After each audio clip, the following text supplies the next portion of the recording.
chance, I would like to encourage everyone to please jump on our Facebook page and give it a like, and then you can read about everything that we're about and what we do and why we do it. And in saying that, I would like to welcome Shane onto the stage.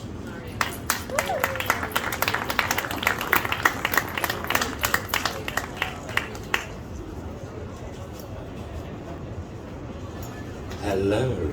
Hello. Oh, it works. That's good. Hi folks. My dad, Tony Pinniger, was put on a ship in London with his two younger brothers and sent to Australia as part of the child migrant scheme.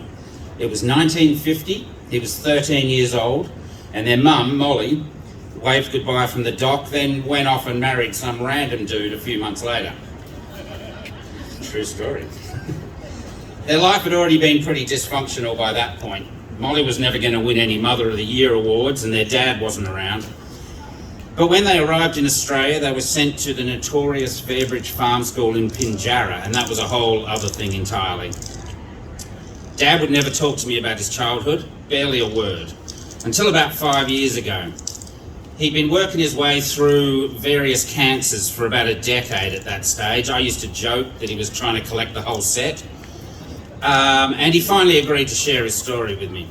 So we worked together very slowly, writing it down on that for about 4 years, until he passed a little over a year ago.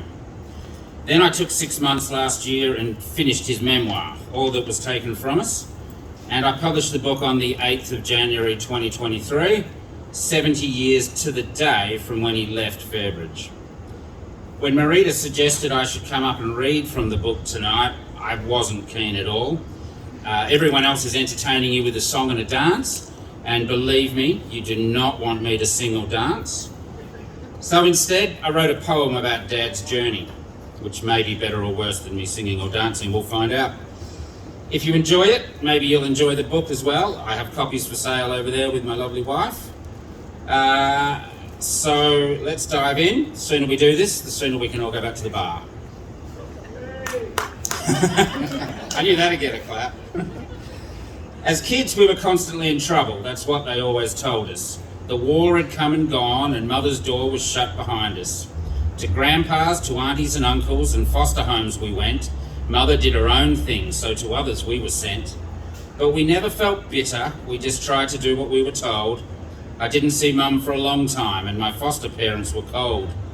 2.5 years without my brothers, how were they going, I'd often wonder, until the man came and asked, would you like to go down under? I said yes with barely a second thought. Australia, eh? Sounds all right.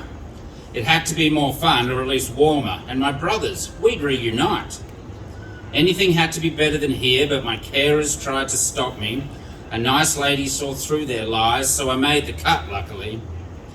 Then I was in the child migrant scheme to set sail in just a few weeks. Next stop, the other side of the world, hoping that adventure I could seek. The trip was fun, but the seas got rough. That put me off ships for life. In Ceylon, I gorged on coconuts, gave me the worst tummy gripes. After a month, we arrived in Freo, then on to Fairbridge. Was that a billabong? Where are the kangaroos? Was that the sound of a ditch? We didn't have a clue what to expect. We were kids, they didn't tell us much. After dinner, still hungry, may I have some more? Never again, but okay, just this once. Then they put us to work in the school and on the farm, and around the cottage, a list of chores as long as your arm. Don't dare slack off or talk back or cause trouble. Punishment became the norm. No affection, no hugs or love, no compassion. Not in our Fairbridge dorm. For over 2 years I was there. My younger brothers stayed much longer, and we couldn't wait to leave when we were just that little bit older. Fairbridge wasn't fun, and I never ever wanted to return. The neglect and abuse, the scars stayed deep, a knot that was forever firm. No, we never ever went back. We'd never even discuss the harsh memories we locked away. They were just too painful for us. You could say it made us kids strong, resilient and tough, but I would have traded all of that for a life with my family's love. And when the Child Migrants Trust won us compensation for those times, it didn't erase the past and it didn't heal those wounds. Is it a fair amount for tearing kids from families? Is that worth the price for you? Forced to be a surrogate dad to your younger brothers. I was only 13, you know. And we spent our teen years in a loveless institution, knowing back home life went on, assuming we'd been all but forgotten, the three of us. We had no one. No, it's only money they gave us, not love, and that's the part that really cuts, because money's stuff all next to all that was taken from us. Thank you very much.